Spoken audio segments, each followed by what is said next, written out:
नमस्कार। आप लोगों को एक्स्ट्रा क्लासेस फॉर लॉ के यूट्यूब चैनल पर स्वागत है। लॉकडाउन के कारण रेगुलर क्लासेस संभव नहीं है, इसलिए रिकॉर्डेड क्लासेस दी जा रही है। अभी तक हम लोगों ने सीपीसी में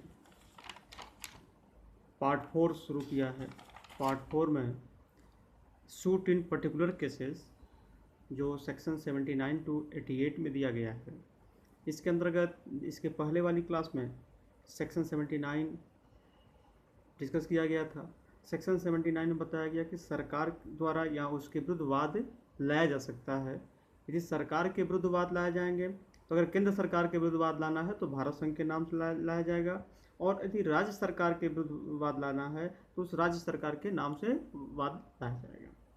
इसके अलावा कुछ सेक्शन 80 के इंट्रोडक्शन पार्ट हम लोगों ने पढ़ा था।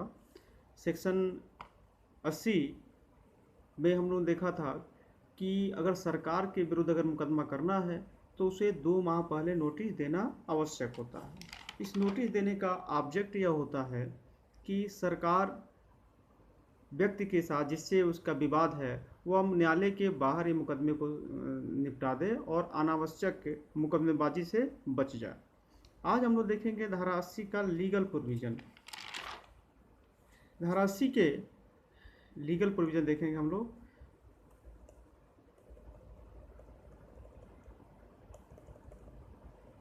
धारा 80 में 3 क्लास में बटे हुए हैं। Section 80 class 80 class 1, 80 class 2, 80 class 3। 80 class 1 तो जब हमारा सीपीसी बना था उसी समय का है, लेकिन बाद में 80 क्लास 2 और 80 क्लास 3 को अमेंडमेंट के थ्रू जोड़ा गया है। सीपीसी अमेंडमेंट एक्ट 1976 के द्वारा जोड़ा गया है। तो सबसे पहले हम लोग देखेंगे कि सूचना किसे दी जाएगी।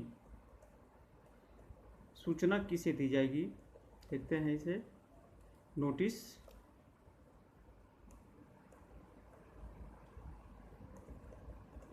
Legal provision section 81। सेक्शन 81 में कहा गया है कि no suit shall be institute against the government including the government of the state of Jammu Kashmir और against a public officer in respect of any act purporting to be done by such public officer in his official capacity until the expiration of 2 months next after notice in writing has been delivered to or left at the office। यानी कि उसके office में notice देने के 2 माह के पश्चात ही मुकदमा दायर किया जा सकता है, उसके पहले नहीं। इसको हम लोग देख चुका है कि अगर उसके पहले मुकदमा दायर किया गया है, काज ऑफ एक्शन वाद हेतु जिसकी मैंने चर्चा किया था इसके पहले कि काज ऑफ एक्शन उत्पन्न होने के पहले मुकदमा दाखिल किया गया है तो न्यायालय ऐसे मुकदमे को खारिज कर देगी।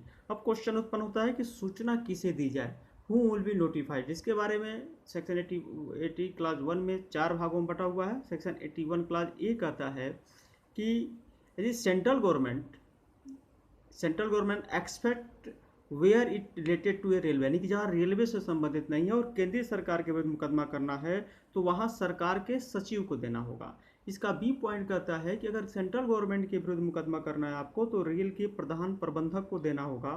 और सेक्शन 80 क्लास 1 का बी कहता है कि जम्मू कश्मीर राज्य सरकार के विरुद्ध वाद की दशा में उस सरकार के मुख्य सचिव को या किसी अन्य प्राधिकारी को जिसे इसलिए नियुक्त किया गया है उसे सूचना दी जाएगी। और सेक्शन 80 क्लास 1 का सी कहता है कि किसी राज्य सरकार के विरुद्ध वाद की दशा में सरकार के सचिव को या जिला कलेक्टर को सूचना दी जाएगी। तो धारा 80 क्लास 1 ये बताता है कि सूचना किसे देनी है। अब आते हैं हम लोग 80 क्लास 2। 80 क्लास 2 कहता है कि क्या बिना सूचना के भी हम मुकदमा कर सकते हैं, विदाउट नोटिस सूट, क्या हम लोग बिना सूचना के मुकदमा कर सकते हैं। इस चीज़ को जोड़ा गया सीपीसी संशोधन अधिनियम 1976 के माध्यम से। यहाँ कहा गया कि निम्नलिखित 5 कंडीशन है ये 80 क्लास 2 में। नंबर 1, जहाँ सरकार या लोक अधिकारी के विरुद्ध शीघ्र या अभिलंब अनुतोष प्राप्त करना। ये देखिए आपको अर्जेंट और इमीडिएट रिलीफ, जहाँ अर्जेंट या अर्जेंट और इमीडिएट रिलीफ आवश्यकता है अगेंस्ट द गवर्नमेंट के, तो वहाँ पर बिना नोटिस के भी मुकदमा किया जा सकता है। नंबर 2, यदि न्यायालय को लगता है कि नोटिस देने से न्याय का उद्देश्य असफल हो जाएगा, तब भी बिना नोटिस का मुकदमा हो सकता है। नंबर 3, जहां न्यायालय की अनुमति से बिना सूचना के वाद दायर किया गया है। नंबर 4, किंतु न्यायालय को भी न्यायालय तब तक कोई रिलीफ नहीं देगा जब तक कि सरकार या लोक प्राधिकारी अपना पक्ष प्रस्तुत न कर दें।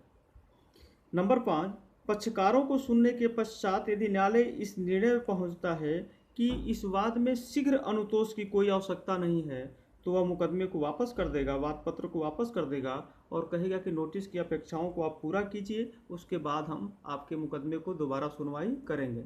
तो इस चीज़ में यहाँ क्लियर है कि अगर शीघ्र अनुतोष की आवश्यकता है, तत्काल अनुतोष की आवश्यकता है, तो न्यायालय के परमिशन से बिना नोटिस की मुकदमा हो सकता है। किंतु शर्त यही है कि दूसरे पक्षकार को भी, यानी कि सरकार को या लोक प्राधिकारी को भी अवसर दिया जाएगा कि वो अपना पक्ष प्रस्तुत करें। और न्यायालय जब दोनों पक्षों को सुनने के बाद ये जान जाएगी कि नोटिस की बिना कोई आवश्यकता नहीं है, शीघ्र अनुतोष की आवश्यकता नहीं है, तो न्यायालय कहेगी मुकदमा वापस कीजिए, पहले नोटिस दीजिए, फिर आपकी सुनवाई करेंगे। अब नेक्स्ट आते हैं सेक्शन 80 क्लास 3, एरर और डिफेक्ट इन नोटिस, यानी कि मुकदमे सूचना में जो इन्फॉर्मेशन दी गई है सरकार को या लोक प्राधिकारी को, उसमें किसी प्रकार की गलती हो गई है, त्रुटि है, कोई दोष है, तब क्या होगा। इसको सेक्शन 80 क्लास 3 को भी CPC संशोधन अधिनियम 1976 के माध्यम से जोड़ा गया है। 80 क्लास 3 कहता है कि सरकार या लोक प्राधिकारी के विरुद्ध कोई सूचना दी गई है और उसमें किसी प्रकार की फॉल्ट है, तो मुकदमा वापस नहीं होगा। किंतु शर्त यह है, 2 शर्तें हैं। नंबर 1, ऐसी नोटिस में वादी का नाम, वर्ण और निवास इस प्रकार दिया जाना चाहिए कि सूचना देने वाले व्यक्ति की समुचित पहचान हो सके और वह अधिकारी या वह सरकार वह जान सके कि किस व्यक्ति ने सूचना दिया है। नंबर 2, ऐसे नोटिस में काज ऑफ एक्शन, वाद हेतु और जो वादी ने दावा किया है उसका भी वर्णन होना चाहिए। अगर ये दोनों चीज़ का वर्णन है, इसके अलावा अगर वो किसी प्रकार की फॉल्ट है, तो उस नोटिस को रिजेक्ट नहीं किया जाएगा, कंसीडर किया जाएगा। इसके अलावा सुप्रीम कोर्ट को यह संज्ञान में लाया गया, नोटिस में लाया गया। इस केस का नाम है सलेम एडवोकेट बार एसोसिएशन बनाम यूनियन ऑफ इंडिया। इस केस में सुप्रीम कोर्ट के नॉलेज में लाया गया कि सरकार को या अधिकारी को नोटिस दिया जाता है, किंतु वह उनका जवाब नहीं देते और 2 महीने बाद मुकदमा किए जा रहा है। न्यायालय ने इस पर हैरानी जताई कि धारा 80 का उद्देश्य ही समाप्त किया जा रहा है इस प्रकार से। तो धारा 80 का उद्देश्य है मुकदमेबाजी को समाप्त करना, क्योंकि सरकार का काम है वेलफेयर स्टेट में काम करना, लोक कल्याण में काम करना। और यदि सरकार नोटिस का जवाब नहीं देगी तो अनावश्यक मुकदमे में वृद्धि होगी और सरकार के खर्चों में बढ़ेगी। एक और केस आया घनश्याम दास बनाम यूनियन ऑफ इंडिया। इस केस में सुप्रीम कोर्ट ने कहा कि एक बार यदि नोटिस दे दिया गया है तो फिर दोबारा नोटिस देने की आवश्यकता नहीं है। तो आज के लिए मैं इतना ही रखता हूँ आपको, नेक्स्ट टाइम फिर मैं आगे बताऊँगा आपको।